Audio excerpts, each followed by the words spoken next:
We've gotten into this theme. I think the idea of hope and it's stories for grown-ups, and the thing that science fiction can do is take us over and beyond where we are right now, and the possibilities of what we as a human race can get into. Now, without getting too deep, it really has a strong hold on people. I mean, the imagination and the possibilities that we have, especially in the vast frontiers of space, really is wide open. And Star Trek sort of started that idea that we can be better than what we are down here. And I think that's the real power of the Stargate franchise, and doing it with a sense of humor.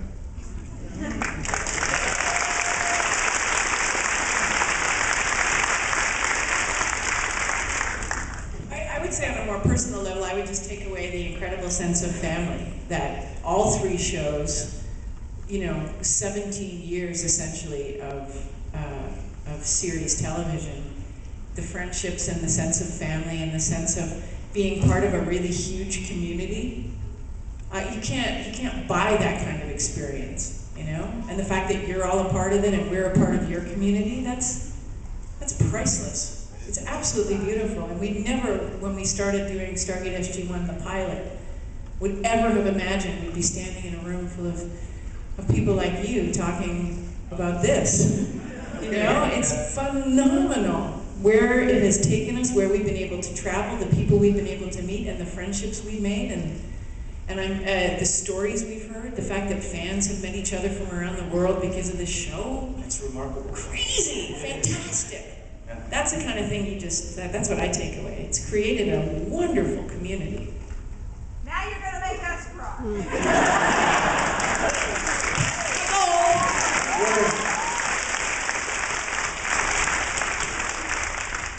This question is for all of you.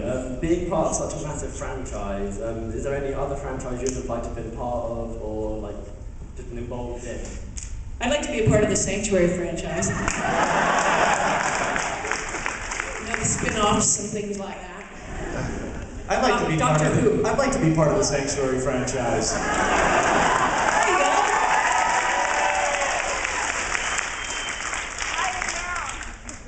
I would have loved Except for Chris.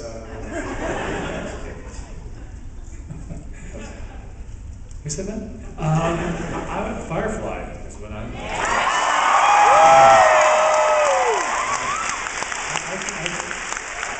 came across Firefly late in the game. I was visiting one of my best buds, Garwin Sanford. I don't know if you guys know him. And he and his, I was visiting he and his daughter, and I said, yeah, Firefly, what's the deal with this Firefly? Well, I keep going to these conventions, and everyone's going, Firefly, Firefly, Firefly. And, whatever, it's the big deal.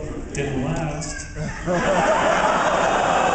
exactly, right? And so he said, okay, well, here are the DVD. Just take them and watch it. Well, now I know. It was amazing. It was just, I'm so hooked. So yeah, I would love to have been a part of that. Phenomenal. And then, of course, yeah, I could have tried, because there was that redhead on that show that eventually made it onto that AMC show. Which, yeah, she's hot. Anyway, that was your question, right? Hey, next one. I'd like to have been a part, seriously, of Doctor Who.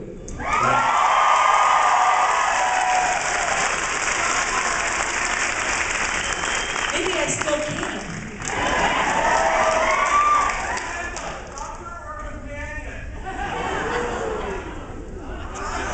I would like to be the first female doctor.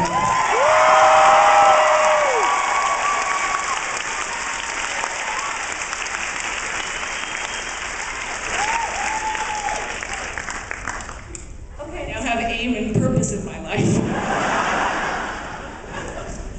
This question is for Amanda. Can you talk to us a little bit about Stuck? What inspired you to do such a radically different character, and do you plan to do any more independent movies or characters like that? Sorry, I'm sorry, honey, I missed the first part of your question. Can you talk to us about Stuck, the independent movie? Absolutely love that. It's such a radical difference. And do you plan to do anything like that again? Oh, I'd love to, yeah. Stuck came about because of J.R. Bourne and his uncle Lindsay Bourne, who had written it, and J.R. brought me the script and said, will you do this movie with me? We'll shoot it over a weekend. We've got some support with, this other producer, and I loved it. I thought the script was so different from what I was doing, from, playing a straight-laced, military astrophysicist to a heroin addict was a, you know, a really nice stretch for an actor. Really not that different, to be honest.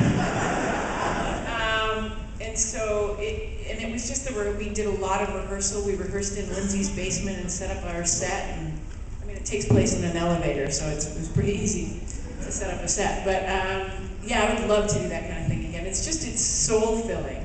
Robin Dunn and I have been talking about theater and trying to get a play up, just to keep working the muscles. Yeah. You got to keep scaring yourself, otherwise you get bored and complacent. And I think the part of being creative that's so beautiful is scaring the crap out of yourself. Once a day.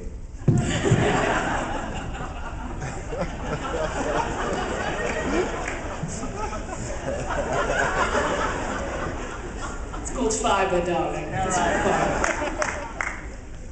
First of all, I want to say I'm a huge fan of all you guys. Thank you so much for being here with us in Atlanta. This is awesome.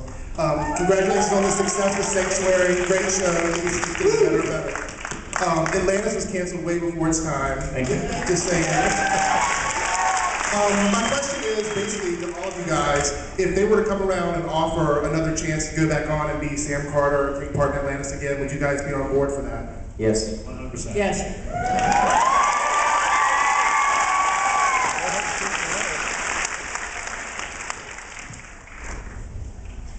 Yes, my turn.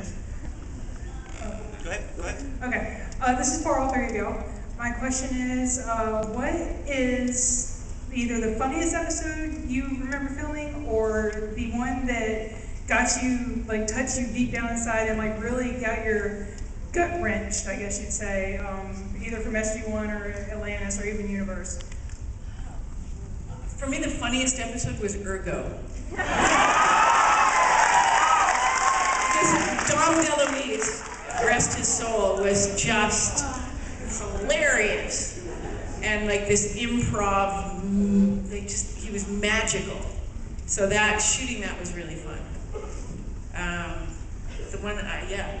If you're talking about impact, we can talk about the episode Adrift, where we were suspended with Joe Flanagan on these cranes to simulate the zero-G environment. I was talking about this yesterday. And you have no control. You're like a marionette. Okay, we're in these spacesuits with a ring attached to it.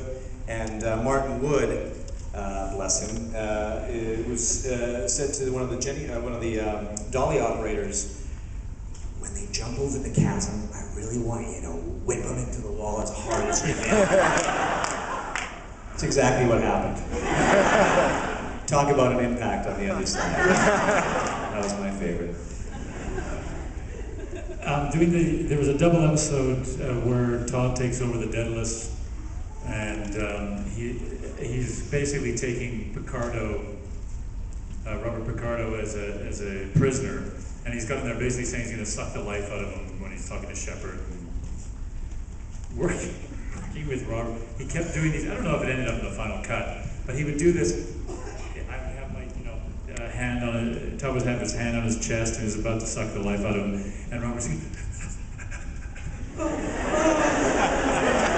he kept doing this fainting, and he'd fall over, and he was up and down, and it was really hard to keep a straight face. I hate to be the bearer of bad news. We have time for about 2 more questions. I feel special. You are. I was wondering, I know that Sanctuary started off as one of your special projects, and then, Sci-Fi saw it and thought, that's great, we're going to take it over. And it feels like they maybe changed the direction that the storyline you originally had envisioned may have gone to. I was wondering how you feel about that, and how might it have been different had you not given it to Sci-Fi? Well, that's a great question, and yeah, Sci-Fi, we are an acquisition for them, so they don't own the show, and they don't necessarily have creative control on the show.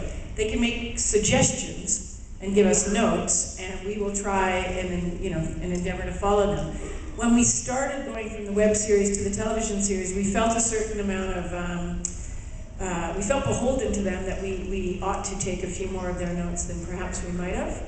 And so the series, I felt at first maybe homogenized just a little bit in order to placate the masses. And then once we sort of got it back again and sort of said, okay, like it's clearly you're happy with it, so now let's take it in the direction we want to take it. And I feel like we've started to do that in the last couple of years, sort of take the ownership back. And it's not a slight to the network so much because they have been very supportive of us, but they don't own us. We are not a sci-fi original series where they own our show. We are an acquisition for the network and grateful that they've acquired us. But we're also an acquisition in 170 other countries, so we also answer to, you know, many masters, and yet none in some. So I think more so it's becoming our show again, as is evidenced by things like a musical episode.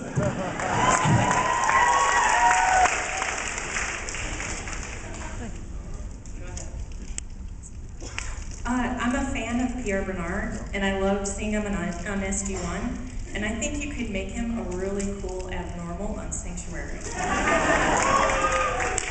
What do you say, Pierre? Okay, good. The question I have is for all three of you. What was the funniest prank that you guys played on someone or had played on yourself? Oh, the pranks. I don't even know if I Talk can to say Jason the Momoa about funniest. that one. Yeah, Christopher Judge duct taping us into our chairs. You know, and leaving us. But the comeuppance was, and I've told this story before, so forgive me if you've already heard it. Christopher Judge is famous for his flatulence. And there was an episode where he had to wear a NASA spacesuit, full on, and they sealed him into it.